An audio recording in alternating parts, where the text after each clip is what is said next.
GameWorn Radio is on the air. Hey! Chilton scores! Popping the Cordova, baby! We're going bowling. Now, let's go hunt moose on a Harley. The fires, he scores! L.A. face with an Oakland booty. Scores!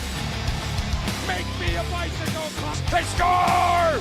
Bowmeister paid that man his money. GameWorn Radio.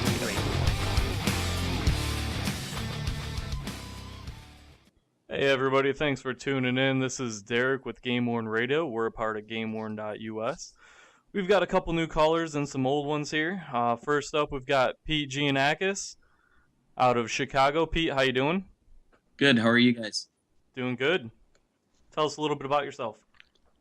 I am been collecting for over 30 years and mostly NHL jerseys. In the past, let's say 10 or 12 years, I focused on my team, the Chicago Blackhawks. So primarily, I do have a pretty large collection that is primarily the 80s were my era, so to speak. So I collect a lot of 80s Hawks and try to collect rare and unique items, some that mean a lot to me, and some that are just historically related, to the team as well. Awesome, Pete. Great to have you. Thank you. Another new person that we have is Jason Seidl. How you doing? Very good. Hey, guys. Thanks for having me. I, like Pete, I've been collecting for 32 years now. Also sort of grown up in the late 70s and early 80s here. So the 80s have been my focus. Became a Devils fan when the Devils moved to our state in 82. And that's my primary focus on my collection now, New Jersey Devils. And I also collect other New Jersey related teams. So teams like, Princeton being our only Division I hockey team, and any of the minor league teams that have played in the state throughout the years. Perfect. Well, thanks for joining us. We've got some other connected players or talkers here as well that you might be familiar with. We got Marco, Bert, Dan, and Jason Noyes that we're going to start calling Doc to try and separate the difference. So thanks everybody for joining in today. Yo. Thank you. So the last time we left off, we were talking about the auctions that were happening. I know one of them just ended, and we still got one going. Jason, you had mentioned at one point in time that you had a bunch of stuff consigned with the one that just ended. So if you want to tell us a little bit about your experience, that'd be awesome.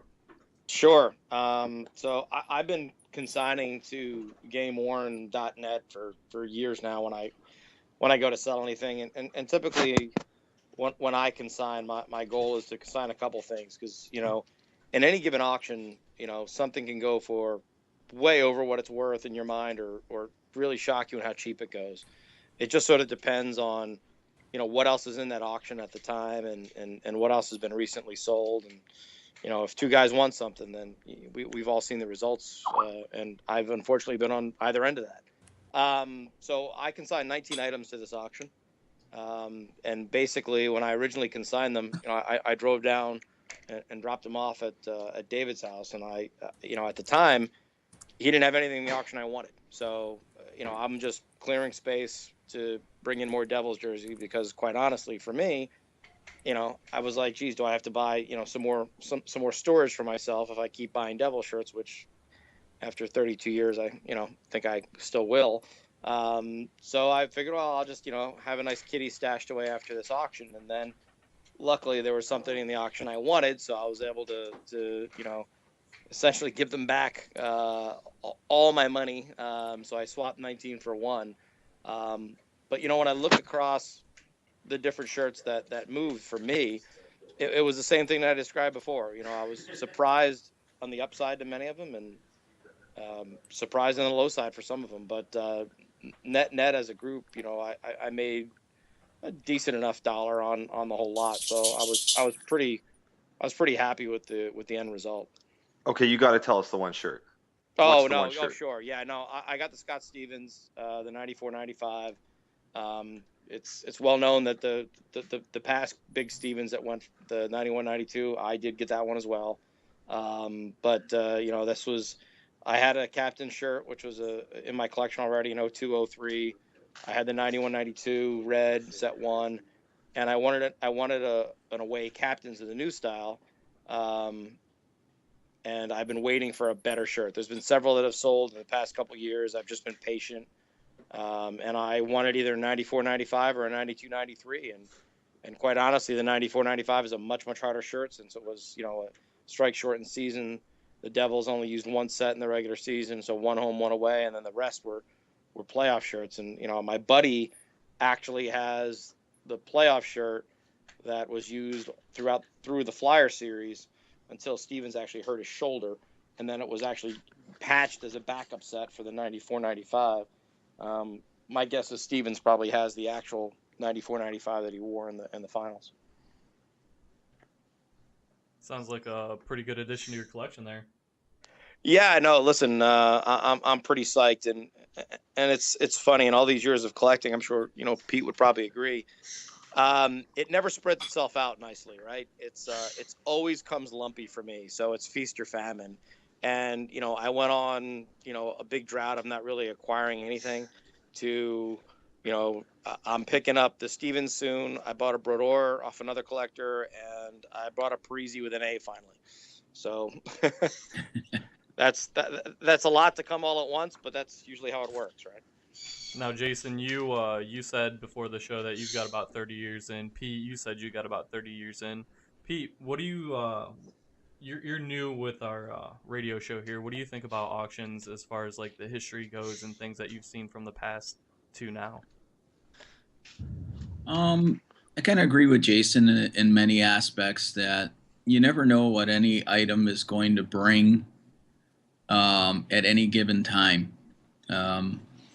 I've taken my thumps and I've made some money too, and so, but mostly for me, auctions are another buying avenue of something that I want, or I'm just really looking on the sidelines.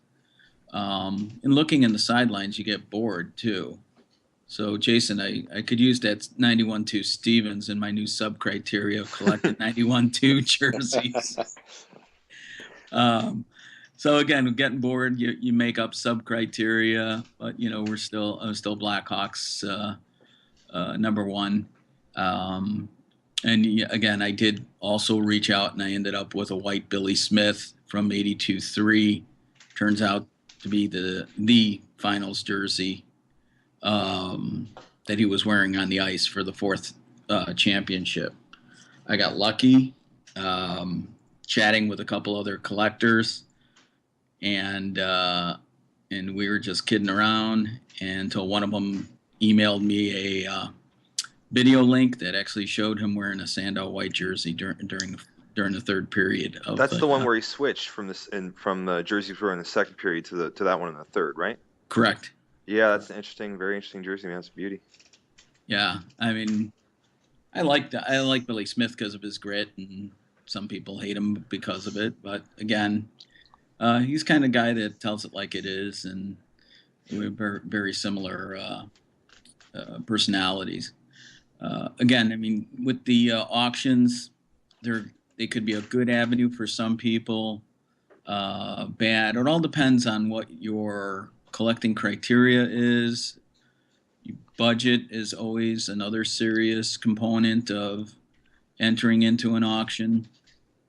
And for me, I truly believe the 20% or whatever percentage is made by the auction house is just a part. It's not a part of the actual price. For me, it's something that I pay a premium to be involved, and I choose to do that freely.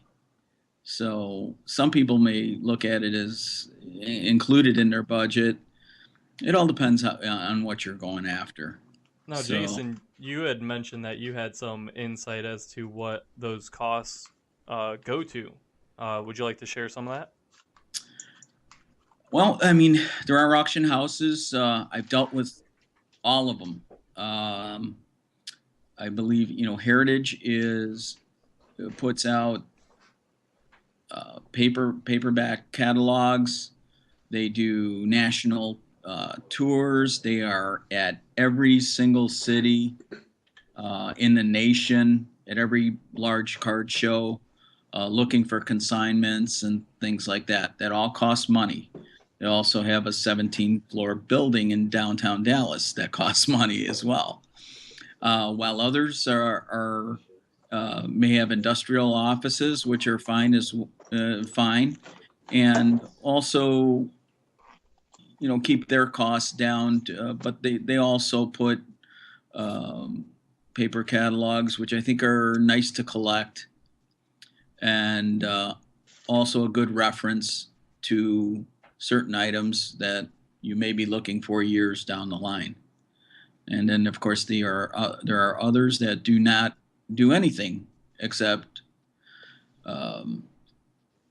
basically do internet advertising on forums, and that's still a limited amount of individuals that will participate.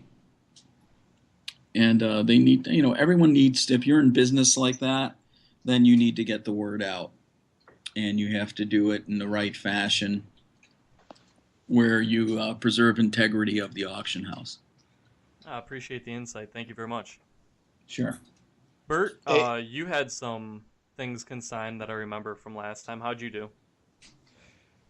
Yeah, I had 8 things consigned. And really this I usually, and I mentioned this last week, I use the auction houses as kind of a way to gain consignment cash, if you will.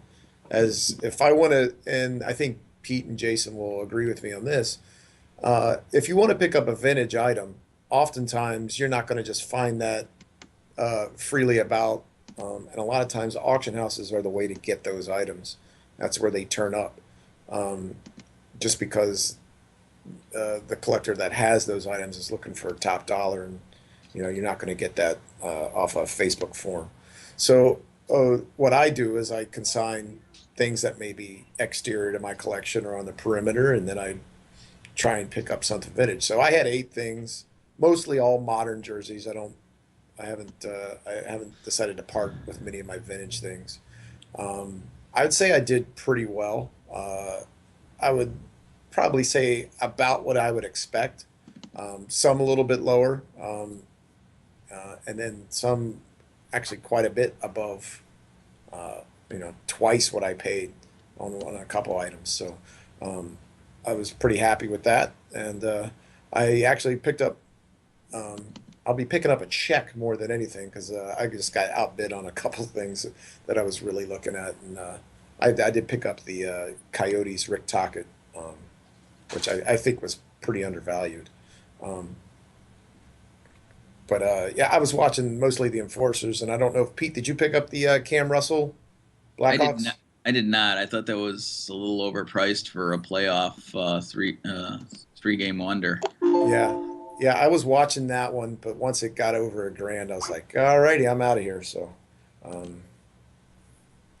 yeah. So that's what I kind of use auctions for. I didn't mention this. I did mention it earlier or last week, is that I at one time did consign 52 jerseys. I would say 3 years ago, and I think I did pretty well. And I think I've since reacquired like 4 of them. So. Do you find it's better, or you get a better result if you consign more or less? It really depends. If you consign a lot of the same style, you're basically competing against yourself, I think. So, I've found that, to try and keep it, if for example, even though the Islanders in this auction went pretty high, just based on what the Islanders collectors tell me, I think they would have went even higher if they were just individually out there. But I'm sure because of the way the bidding process is, if you get outbid on Bossy, you could always go bid on Potvin. Or if you get outbid on Potvin, you could always go bid on the Trottier. So, I mean, or unlike, other ones where you're basically locked out. Now, were there any big surprises that anybody saw during the most recent closing? It's interesting because this kind of goes into the theme of when you could consign. And oh, by the way, it's Jason Seidl. Um, I won 2 Red Wings jerseys in one of their auctions. Remember when they split up that huge Red Wing collections in 2 different auctions, because I think somebody told me the seller might have been ill. And so I got a Chelios and I got a Hasek, and I got them what I thought was really undervalued at the time. I since sold the Hasek. I made good money on that in a private sale, and I put the Chelios in the auction, and it essentially went for double what I got it for a couple years back. And that sort of goes to show you that, the Chelios up against, what was there, 30 some other Red Wings at the time when I bought it, plus another Chelios in the same auction versus, stand alone by itself. And again, that's just luck, right? Somebody else could have consigned a Red Wings Chelios. They're not hard to get. Sort of surprise you. So, for me, I got, an upside surprise on that one for myself. So I was very happy with that. And I think, I consigned the Brown University Doreen. I got very lucky. I got a captain's Doreen years ago, and this one popped up, and I bought this one. But this one is not even half as nice as the captain's, and it went for over 1,100 before the hammer. Wow, that's pretty I good. I thought the Bossy was a little interesting. That went for what, 14,000, I think, right? Yeah, towards the high end of what Bossies have gone for in the past. Well, because there's one on Heritage right now. It's been selling for 10K. It's been sitting there for, I think, about a year. It's not even part of their auction. It's just for sale on their website. A lot of stuff on Heritage, though, guys, goes. I think I've gotten some very good deals on auctions in Heritage. Yeah, well, it's. I think people they look at the big ones like Classic and GameWorn auctions for the hockey stuff, and a lot of the times those other smaller auction houses, they go by the wayside, So and the thing I think with Heritage is they may do more advertising, may go to more shows, but remember Heritage does far more than just hockey jerseys and baseball stuff, right? They do coins, they do rare books, and they do all sorts of different collectibles. Now, Yeah, one of the things they that pretty I thought much about cover when everything in collecting. So that Bossy, I thought maybe, and I don't know if any of you guys agree, but with Migrate announcing that he was actually going to be at the Migrate convention, I thought maybe that might have had a little kickstart as well. Whoever gets that, take it to him, be a really cool piece to show him. Yeah, I mean the thing that really there could surprised be an me, extra $4,000 to go bring the jersey to Mike Bossy, though. People are crazy. Some people might. I know. Some might think 4,000 it's to just a some people, great guys, is opportunity. nothing, right? I know. To me, it's a lot.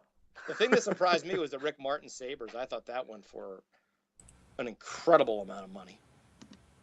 I don't know if anyone was tracking that, but that Martin Sabres had the name on back removed. And even despite the name on back being removed from this thing, before the hammer, it was like 8,700. I mean, Yeah, that's absolutely insane. For a name on back remove Rick Martin. yeah, I thought the Belfour rookie went for quite a bit of money, considering It was like 10K, right? 10K plus hammer. Oh, shit. And I'll tell you a little story. Back in '89, when he lost his first 5 games, I was at Gunzo's, and they had the home and road jerseys. These jerseys there, and they offered them to me for $1,000 for the pair. Back in the day, I told them no, because I said the guy's just a bust out. Believe it or not. Boy, was I wrong. The But things that Pete, let me ask you, go back and change. did they only have one set of home and roads? Back then, yes. Yeah, that's what I figured. Yeah. One thing in the auctions that was amazing to me, and I've talked to other collectors about this, was the early '80s Whalers. I think went crazy. I mean, there were some. I mean, they had Keon and the Howe, but there were some players I've never even heard of that were, going for crazy dollars. Mike Rogers, $3,000. Yeah, I mean, Mike Rogers I've heard of, but Yeah. yeah. But then Marty Howe is a pretty good deal, no? Yeah, 26 yeah. It's not that bad. Yeah, but the Blaine Stoughton. I sold that Blaine Stoughton once. not for that much, by the way. Yeah, Mickey Volkin. I mean, those are the ones that pop off the top of my head. There was a couple of guys I'd never even heard of going for I'm looking at it right now. It's 1,300 each. You know, oh, the Stoughton was 26, I think. So I've seen a real big push 22 lately before that. for 22. wheelers. Okay, yeah. So Like a very big push. yeah, I mean, to me, those are. I mean, I oftentimes relate this in terms of Washington Capitals. Uh, no namer early 80s caps would probably be 600, 700. So Yeah, that's, well, one just yeah, popped up for 6. I forget who it was. It's yeah, some yeah, Italian guy or something like that. yeah, Castellano. Yeah, That's right. Yeah, he's been trying to move that for a bit, and it's pretty well hammered. I mean, it's a nice that's a jersey. nice jersey. Yeah, I Yeah, thought I yeah, thought like, man, if I was a yeah, Capitals, I'd be all over that shit. But yeah, yeah. Yes. anything else stuck out as a good deal for anyone? I was keeping an eye on that Aaron Ward with the Believe patch. If I had the liquid funds, I probably would have got it if I bid on those auctions, but I don't really do that. So it's a good deal for somebody. Brian Bellows for 1,600, 92.3 Habs. That isn't too bad. What'd The you guys miss 89 out on that you really wanted? Anyone? There was nothing in this auction that I was looking at, to be quite honest. The one thing I thought was a steal, the 88-89 CCCP Bure.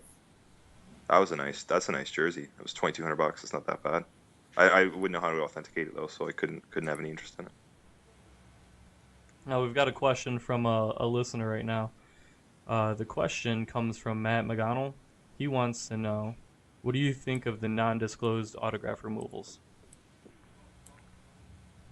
Do any of you guys have You a know problem what? with that? For me, I've got a Larry Murphy jersey that's autographed. I really want to get the fucking autograph off of the thing, but it wouldn't be, to me, that's not something. I mean, I would tell if I was selling it, I would tell the buyer that, you know, it was autographed, it was removed, but that's not a really big piece of the puzzle for me to have an autograph removed from a jersey. I don't think that does anything in terms of authentic. I don't think you're really modifying the jersey all that much. I think you're probably trying to. It's more restoration. So I wouldn't have a personal issue with that.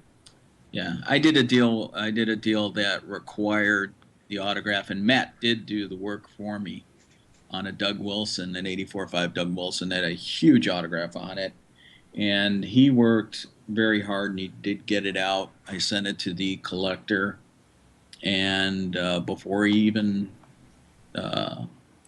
we did it and exchanged anything for his approval, he was okay with it and he kept it, and we finished our transaction. But Matt, for me, it was fully disclosed, and it was, again, part of our deal.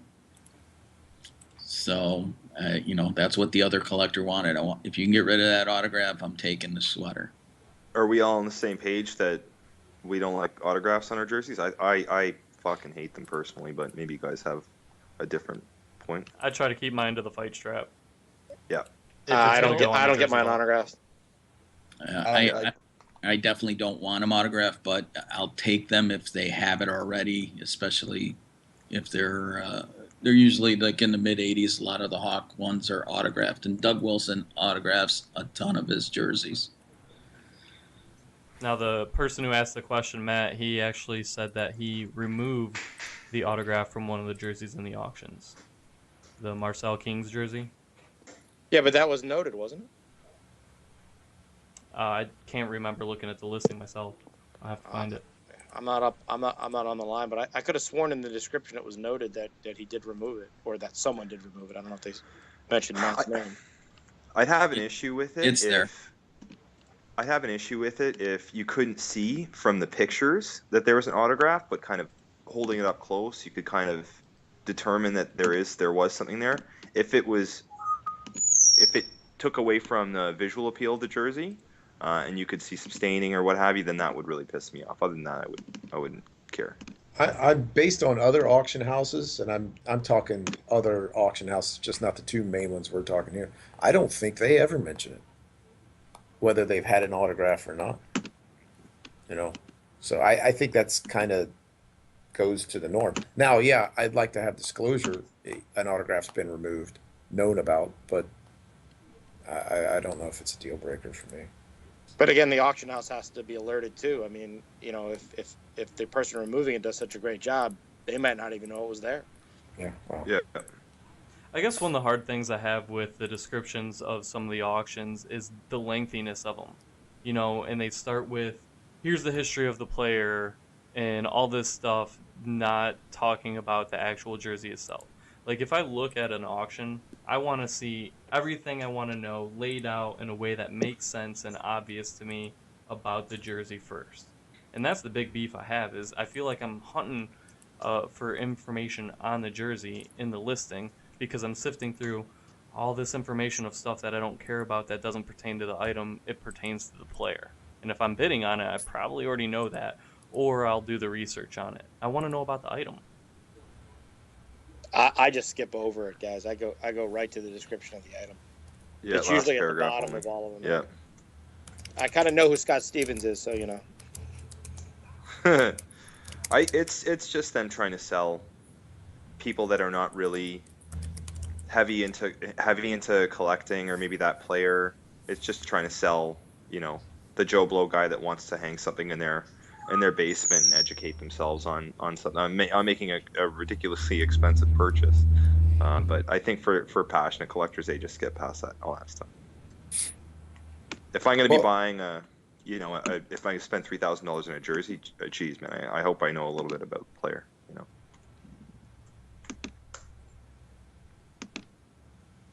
Now, there's another question out there. What about jerseys that show up repetitive auctions from the same auction house? For example, items that are listed every single session, we'll say. I can speak to that one. Two of mine from this auction were actually not paid for in the last one. So they that just would roll them to explain the next that one? would explain part of that. Well, but yeah, some auctions have deadbeat bidders for whatever reason. I'd love to know the percentage. I mean, I picked up a big Devil's lot one time because this poor guy in one of the GameWorn auctions had the same person bid on all his Devil stuff and was a deadbeat bidder. Oh, that's so brutal. Yeah, I bought the whole lot. Here's a question. Can they not, they have the guy's credit card, can they not charge an administration fee for when they do that? 'Cause you need to provide your credit card to bid in these auctions, right? Can they not? I suppose you could, and I suppose the person could argue it too, right? I don't know. I've never asked them about that. Luckily, anything I've consigned, and I'm knocking on wood here, with 19 shirts about to be paid for, that I've never had an issue. Yeah. My question would be, what is the responsibility of the auction house to the consignor to collect? Some auction houses give the consignor front money, and then they don't collect on the sold item. Then they'll say, "Oh, we'll just try it again." Again, you know as well as I do, sometimes they will fetch more, sometimes they will fetch even less than what they were originally auctioned for in the first place. So, I mean, what responsibility do they have is my question, and how do they go about to execute payment? I don't know how do they determine how much money they're going to front you if they are fronting you money? Does anyone know? I don't know. I've never had any money fronted to me. I never asked for it because I've been fortunate. I typically don't need it. But I think it depends on the item. Like if you have a huge ticket item that would really be one of the highlights in their auction, my guess is you get more than if you had some of the 19 shirts I was consigning. The way that works is the consignment rates change. So, for example, if they're 10%, if you let the auction roll, the consignment rate will change if they front you. So, in other words, they'll ask for, I don't know, 15, 20%. Oh, that's brutal. I would never do that. Well, if you're desperate, desperate people do desperate things. So that's true.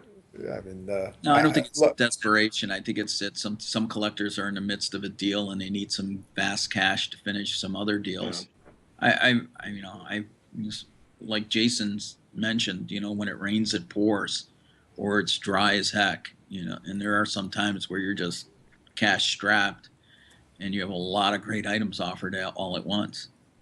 That happened to me about 6 months ago. I was looking for stuff. I was going through a dry spell. I couldn't find anything. And then all of a sudden, 4 jerseys pop up, So I ended up taking out a small loan, but a few $1,000s. It was kind of like, oh my God, I can't believe I'm doing this for fucking hockey jerseys, but I guess that's the way it goes. It's funny. You guys are right. When it rains, it pours. So I guess I kind of do understand where people are coming from if they need the money for it. I hadn't thought of it that way. But you guys are right. I mean, some of the stuff shows up time and time again. Again, the Chelios, I want it, and a couple auctions later, I put it back up for auction. I own the away Brodeur Stanley Cup Final Red from 03. And, I bought it in one of their auctions, but I got it not only cheaper than the prior auction, but, cheaper than when My Gray originally sold it. So, and then subsequently I've been offered a lot more for it. So, it's not for sale, but you kind of never know on how some things are going to do. Now, do you guys see anything in other auctions that are points of interest for you, such as the classic auctions? I know those are still running right now. We still got some time on those.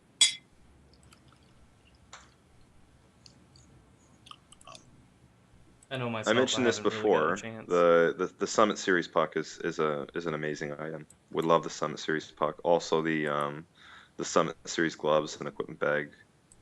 I won't even get into the Summit Series jerseys because I'll never be able to afford that. But I would love, and any of the Summit Series stuff is great. I'm loving all of it. It's really high quality stuff.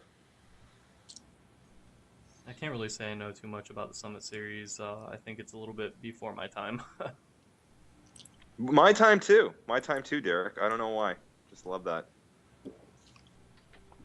In the squads for the Summit Series, there were 35 players, that went, that were a part of that team.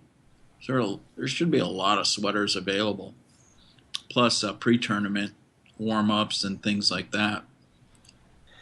I've never seen a pre-tournament sold, so I don't know how rare those are. I mean, I've never seen one sold, so I would assume they're extremely rare. I think pre-tournament they only played 2 games. One was against the Swedes, and I think they played the Czechs as well. So I'm not even sure if they had pre-tourney jerseys. You're right, 35 players, so one home, one away. There's 70 jerseys out there.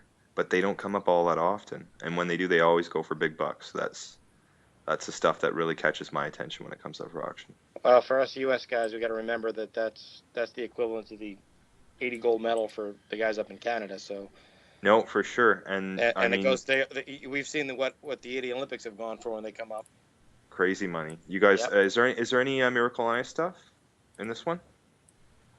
There is not that I know of. Only for me, there's one Devil shirt that I'd love to have, but I can't bid on because I know a good buddy of mine's bidding on it. So a bunch of us always talk and try to stay out of each other's way if we can do that for each other. I think an interesting thing in the classic is going to be all the Florida Panthers, at least for people collecting modern jerseys, is that don't they have a whole set of Canadians jerseys from this year too? They do. The Subban's is doing pretty well right now. It's one of the hot items. I think it's like got top 20 in bids or something like right now. Right now, I think it's at $1,500, which it's not say at $1,433. Not going to sell for that. It'll probably go for something crazy. It's probably going to go for around $4,000, which is just insane. But it's got that Belleville patch, right, which people are really going crazy for. Yeah, it's the first. It's actually that patch appeared on that set against the Blackhawks. So I asked many times about the price and a few others on that. And they told me they were being held in reserve by the team, and then lo and behold, they're out at auction. So was it the team that sent the classic? Yes. So they all all the whites went to classic. Do you think it's going to anger any, I guess, of their fan base, or family, not their fan base, but the collectors? I know I've heard stuff about. I'm not here to bash any organizations, but I've heard stuff about the Canadians are not the easiest team to buy from when it comes to game-worn jerseys. So I don't think this is really going to help them out too much. I'll let you know by next week if my shipment comes in. So. Oh, you order? What'd you order?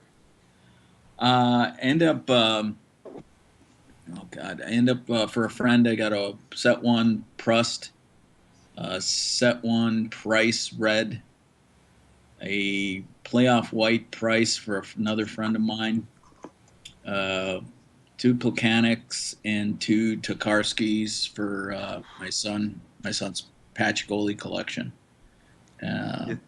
Price going to win the Hart this year, guys?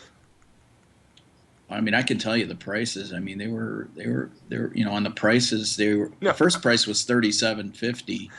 No, is Price going to win Terry. the Hart this year? Oh, he will, yeah. He's got to win it, right? He's got to win it. I mean, and the Vezina. See, $37.50 for Carey Price. That's what you pay for the Carey Price jersey? Yeah, on the first one. The other one was more. Is that U.S.? Canadian. See, looking at the Subban jersey, it's going to go for around, $3,500 to $4,000. For me, I'd rather have the Price jersey, right? Canadian funds and outside of the auction fees, all that stuff. So that's a good deal on that. It's not bad. Well, hopefully, it's got to show up. Yeah. I've heard some stories where collectors are still owed jerseys from last year. Yeah. I ordered one, and I haven't heard anything. It's like it's like it's going into a black hole. And I think personally, this would be a great discussion that when we get into the doldrums here in the summer of dealing with teams versus dealing with migrate. Because you want to hear something funny? I have some stories. Yeah, I do too. Carey Price jersey on Classic right now, $3,800 American before hammer fees. You did very, very well, sir. My God, Thank you. That could be yours, though. Yeah. I could press the button. Don't joke, man. Now that brings up a probably, really I hope not, but no, I know I'm not. I'm getting the set one red, and the white was used in preseason plus 16 games, and then of course the patch appeared against the Hawks first, so that's why I really wanted. Historically, it means a little more, and obviously they're trying to get that through auction and win the hearts of all the Montreal fans across Canada and the U.S.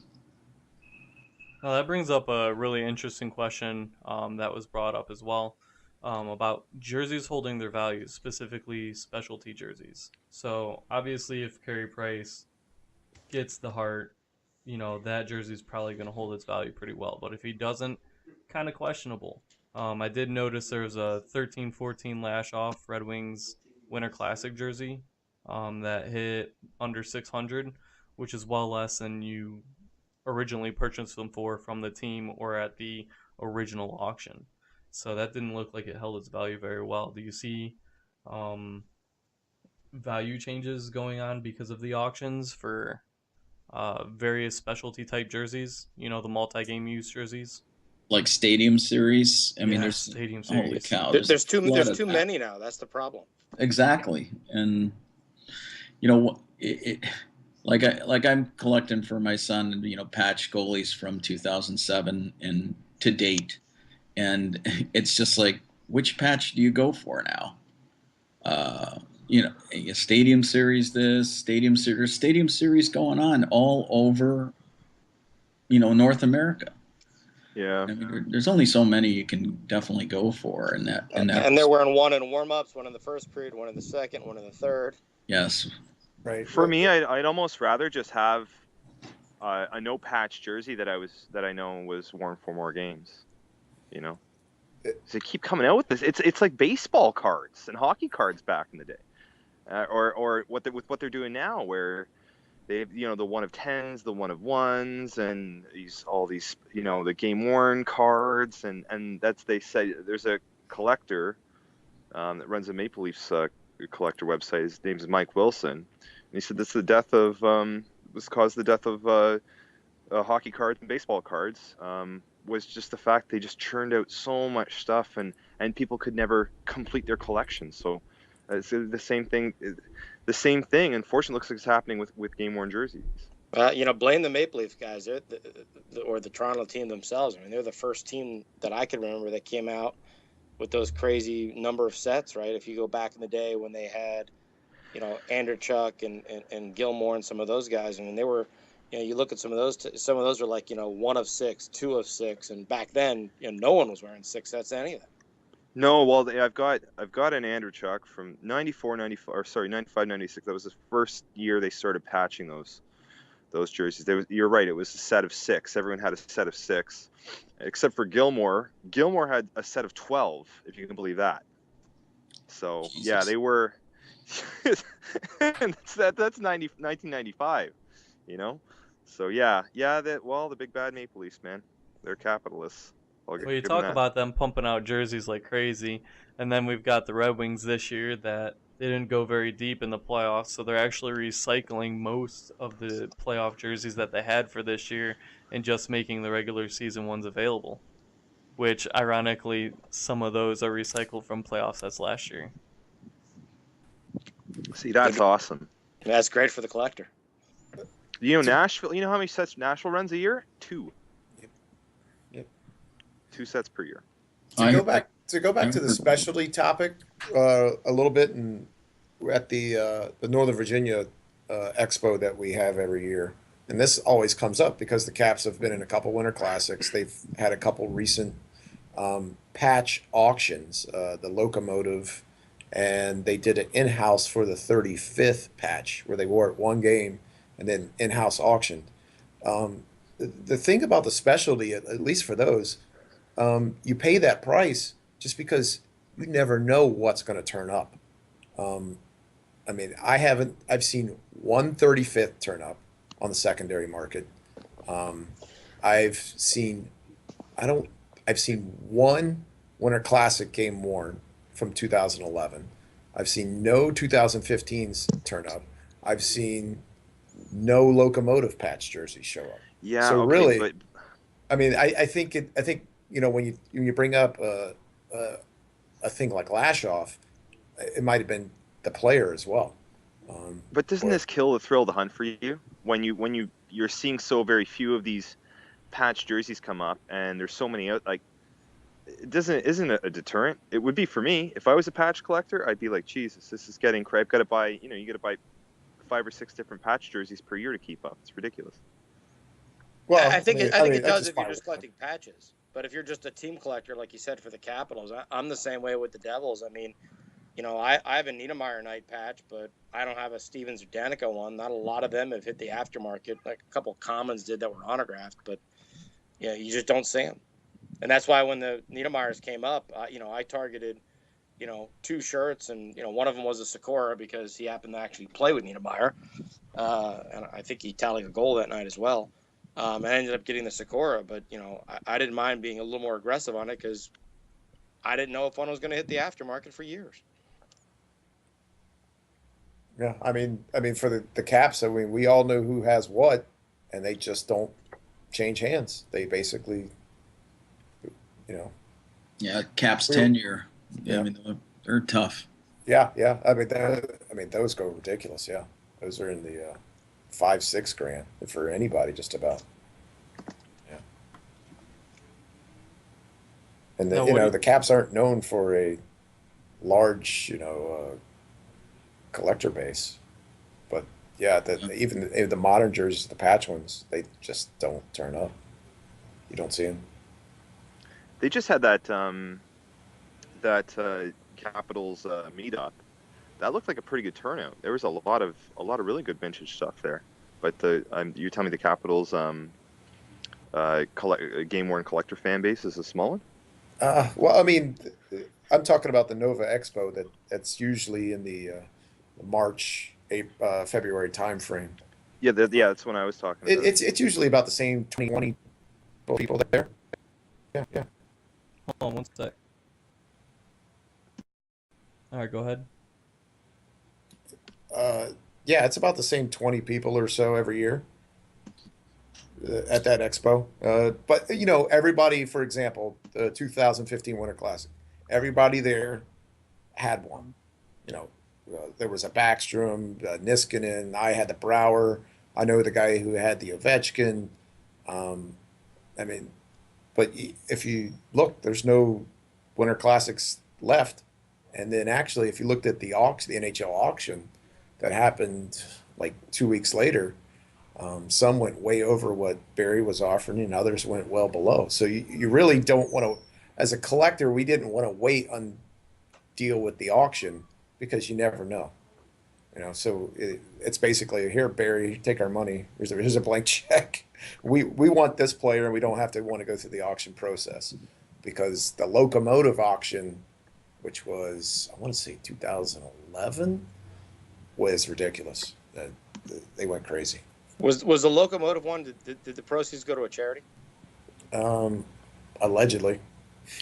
Do you guys do you guys have anything against? Some people don't, but some people say it's almost like exploitation in a way. Putting patches on for the Beliveau patch is a good example. They chose to keep that on the jersey when the Maple Leafs sold their jerseys out of the Pat Quinn patch. They actually took the patch off. I'm curious what everyone thinks about that. I'm surprised they don't patch more, to be honest. Like the Blackhawks lost their assistant equipment manager. I mean, there was Rick Rippon, there was Belak a couple years ago, there was Bugard. There could have been patches there for the Rangers and the Canucks and Jets, and Belak with the Predators. And I mean, I think I'm surprised these days they don't patch even more. The patches, yeah, but you agree they should be sold with the patches on them, or for out of respect, take the patches off, so as not to capitalize on the tragedy of the player passing. I think it depends. For me, it depends also on the circumstances around the tragedy. Like when McMullen passed away, the Devils wore a patch all year. So I mean, if it was a tragic death of somebody in the team, I don't have an issue with the team if they're just wearing it one night to honor him and then they remove the patch. As a collector, I'd rather have it, right? But I kind of respect why they did that. Yeah, I think it goes either way, because you're talking about, like, Pat Quinn and Beliveau are obviously hockey icons in different fashions, historically. So I wouldn't mind a patch to, as a reminder of who they were.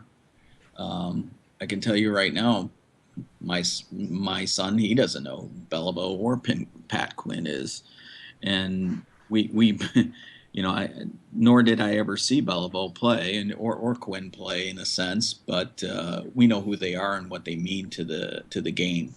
So I think it's a badge of honor as well. And there's going to be exploitation, unfortunately, by the teams, like Montreal is doing. It's funny when it comes to patches. I kind of have mixed feelings on it.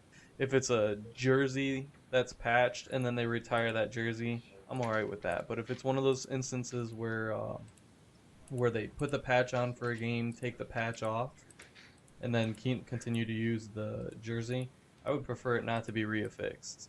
And one of the big reasons is, in my personal experience, one of my jerseys that was supposed to have a patch, the patch was put on the wrong jersey. So you have your playoff set, your regular season, it was supposed to be on the regular season, they put it on the playoff.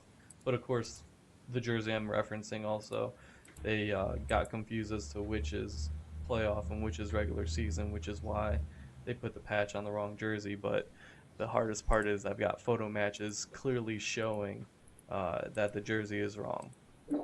So now it's a situation of, do I take the patch off and put it on the right one, or do I leave it and understand it's a mistake? Because I've got both jerseys, regular season and playoff. So it's kind of like, what do you do at that point? I think you'd probably have to leave it right now as it is. Historically, there's been mistakes of in the mid 80s. There are teams in the recycle their sweaters from the previous year and put on and have to have nameplates because they're not rostered players per se, but guys like Dennis Savard are going to be on the roster, but they pop their nameplates, and then later on they put them on. The trainers put them on and backdoor them, or do as they will, as as gamers. So I know we're talking about plates against patches, but I think at the right now you have to leave it, because then if you do take it off and attach it to the other, then you'll be toying or you'll become suspect of doing something that wasn't done by the team per se. It's still a Fair pretty point. cool story too. I mean, now it has a story. You have both jerseys. I think sometimes the jerseys is the story. So to speak to that, I think is actually, kind of interesting. So I appreciate the input. uh, so as far as patches, I mean, there was a time where the Caps didn't have NHL approval for their 25th patch. They wore it 4 games, and then the NHL mandated that they remove them. So there is no jersey that has that patch. But you'll find jerseys that had the patch cut out with fabric put back on. So I mean, those are kind of cool. But to me, um, I like it with the patch on. But you'll see like the Kings or these like opening day or Stanley Cup raising banner patches. I mean, that's kind of ridiculous to me. But it's not getting to that point now where Yeah. there's just too much, right? And don't get me wrong, John Beliveau patch. I mean, come on, that's very significant. But like a banner raising patch, I mean that's That's why they got the banner, right? yeah. Yeah, so they can put the patch on and sell the You jersey you for you wait, next Marco. Wait month. till a Canadian team wins the cup again. They might have a Oh my 82. God! If the fucking Leafs ever win, there's gonna be 82 different patch jerseys. Set 82 that They'll year. honor every player that was on the roster. Yeah. 82. Couple And front then- office people. Yeah, Well, what about Would those that be minor called league the teams? about fucking time patch? yeah, exactly. Well, you look Yeah, at the we're minor gonna league have teams; they make 50-year special drought patch jerseys. pretty soon. The minor league teams, they make special jerseys for friggin' everything, though. I mean, you'll see a minor league team have 5, 6 specialty jerseys in a year. It's no different than the patches. Of course, Yeah, but sometimes usually it represents the something. minor league teams aren't making near what the big teams are, and then a lot of the specialty night jerseys go to local charities too. That's why they go for some crazy money because, some guy that sponsors the team, for ads around the stadium, wants to make sure that he gets to donate something, and so you get, Joe Schmo was going for like, $1,500, and you never heard of him. Yeah, I got my local team. It seems like players from our local team, they just hit crazy money, and every time I think I want, like, just because it's a cool style of jersey, I'm thinking in my head, for this kind of money, I could get a really killer NHL jersey, so I don't understand. Yeah, vintage too. Yeah, no doubt. I think one of our jerseys went for upwards of $4,000 for one of them for a special night. Yeah, you should go to one of the Hershey auctions just for humor, where the mascot maxes out everybody else. You're kidding. No, I routinely I've seen them go 1,500, $2,000 for the mascot. So Couldn't do that. Jesus Christ. Yeah, it's funny. My team hasn't done mascot yet, but if they ever get wind of it, I could totally see them doing that. All right, guys. We are running out of time. But we can wrap this up. So we just finished talking about auctions. Do you guys have any recommendations for our next topic since we have you all together?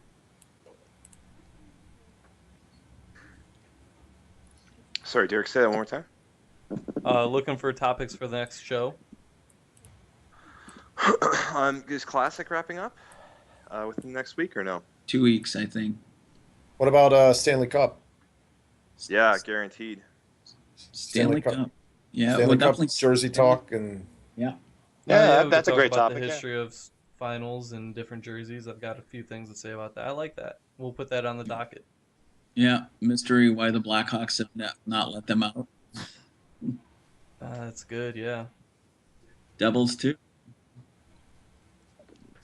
All right, guys. Well, I appreciate this. If you guys want to stay on the line after, feel free. We'll do a little banter back and forth and talk about the show.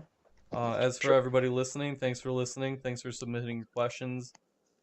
We really had a good time. Appreciate it. If anybody has any questions that they want to submit after the fact, feel free to hit us on the forums. Thanks again, guys, for joining us. Cheers. Thanks, guys. Cheers. Thanks, guys.